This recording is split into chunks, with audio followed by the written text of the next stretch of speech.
आपण जेव्हा हजारो वर्षांपूर्वीच्या भारताचा विचार करतो तेव्हा डोळ्यासमोर काय येतं? मोठे मोठे महाल आणि सर्व शक्तिमान राजे, बरोबर ना? आपल्याला असंच वाटतं की राजा बोले आणि दल हाले. पण थांबा, खरंच तसं होतं का? काय वाटेल जर मी तुम्हाला सांगितलं की त्या काळातही लोकांचा आवाज राजाच्या आज्ञेपेक्षा कितीतरी मोठा होता?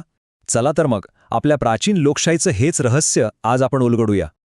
म्हणजे विचार करा, एखादा राजा जर जनतेच्या मनातून उतरला तर त्याला सत्तेवरून दूर करण्याची ताकद खरंच लोकांमध्ये होती का? आणि त्याहूनही पुढे जाऊन आपला नेता, आपला राजा निवडण्याचा हक्क लोकांना होता का? म्हणजे वंशपरंपरेने चालणाऱ्या वाजेशाहीत हे शक्य होतं तरी कसं? आणि हा तर सर्वात मोठा प्रश्न आहे.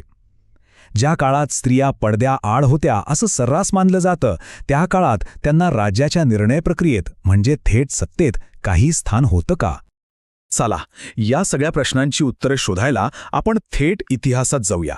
ही गोष्ट आहे ऋग्वेद काळातील, म्हणजे साधारणपणे 3,500 वर्षांपूर्वीची. त्या काळात राजाला राजन असं म्हटलं जायचं, पण हा राजन म्हणजे काही जमिनीचा मालक नव्हता. तो होता लोकांचा रक्षक. आणि सगळ्यात महत्त्वाची गोष्ट म्हणजे त्याचे अधिकार अमर्याद नव्हते. त्याच्यावर नियंत्रण ठेवण्यासाठी एक जबरदस्त व्यवस्था होती. आणि याच त्या दोन संस्था होत्या ज्या राजाच्या सत्तेवर अंकुश ठेवत असत. यालाच आपण त्या प्राचीन लोकशाहीचे दोन मजबूत स्तंभ म्हणू शकतो. या दोन संस्थांची नावं होती सभा आणि समिती. ह्या अशा जागा होत्या जिथे राज्याचं भवितव्य ठरवलं जायचं. आणि गंमत म्हणजे यात फक्त राजाच नाही तर सामान्य लोकसुद्धा सहभागी असायचे. बरं, आता या दोन्हींमध्ये नेमका फरक काय होता? तर बघा, सभा म्हणजे ज्येष्ठांची, अनुभवी लोकांची एक परिषद होती. म्हणजे जिथे मोठे मोठे विद्वान एकत्र येऊन न्याय आणि प्रशासनावर चर्चा करायचे. सोप्या भाषेत सांगायचं तर आजच्या राज्यसभेसारखं काहीसं. आणि दुसरीकडे होती समिती. ही होती सामान्य लोकांची सभा. इथे युद्ध, शांतता, राज्याची धोरणं अशा मोठ्या मोठ्या गोष्टींवर निर्णय घेतले जायचे. म्हणजे एक प्रकारे ही त्या काळातली लोकसभाच होती की. ही व्यवस्था कशी काम करत होती हे समजण्यासाठी त्यावेळेची समाजरचना पाहणं महत्त्वाचं आहे. सगळ्यात लहान घटक होता कुल म्हणजे कुटुंब. अनेक कुटुंब मिळून एक ग्राम म्हणजे गाव बनायचा. अनेक गावं मिळून एक विश म्हणजे वंश तयार व्हायचा. आणि अनेक विश मिळून तयार व्हायचा तो जन म्हणजे संपूर्ण जमात. तर ह्या सभा आणि समिती याच जन म्हणजेच लोकांचं प्रतिनिधित्व करायच्या. आणि आता आपण त्या भागाकडे वळूया जो ऐकून तुम्हाला खरंच आश्चर्य वाटेल. या सभांचे अधिकार काय होते? आता जरा समितीच्या अधिकारांकडे बघा. हे अधिकार खरंच अविश्वसनीय होते. इथे फक्त काही तात्विक किंवा धार्मिक चर्चा होत नव्हत्या, नाही, तर राज्याची धोरणं काय असावीत, युद्ध करायचं की नाही, या सगळ्यावर थेट निर्णय घेतले जायचे. इतकंच नाही तर राजाच्या निर्णयांवर सुद्धा नियंत्रण ठेवलं जायचं. आणि सगळ्यात मोठी गोष्ट काय होती माहिती आहे? तर आपला राजा कोण असेल हे निवडण्याचा अधिकार. आणि जर राजाचं काम आवडलं नाही तर त्याला पुन्हा न निवडण्याचाही अधिकार होता. म्हणजे विचार करा, राजा जन्माने नाही तर लोकांच्या मताने ठरत होता.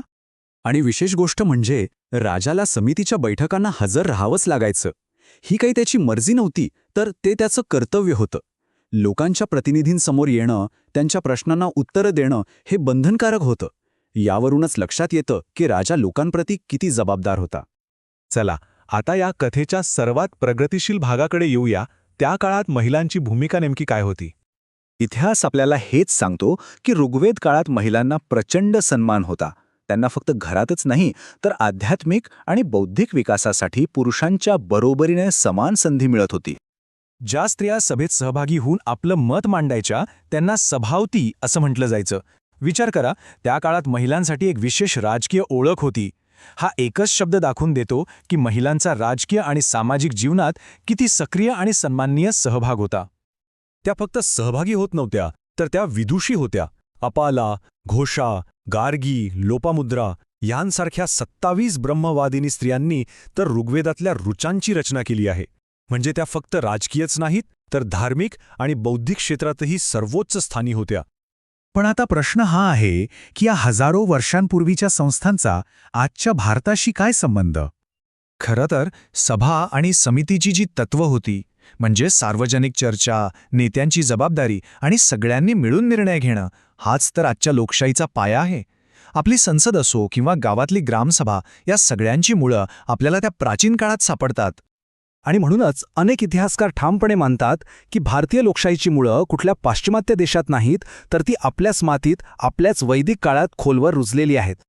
तर मग जाता जाता एक विचार नक्कीच मनात येतो, जर लोकशाही, जबाबदारी आणि समानतेची ही मूल्य आपल्या परंपरेत हजारो वर्षांपासून आहेत, तर आज आपण आपल्या भविष्यासाठी त्यातून काय शिकू शकतो यावर विचार करायलाच हवा.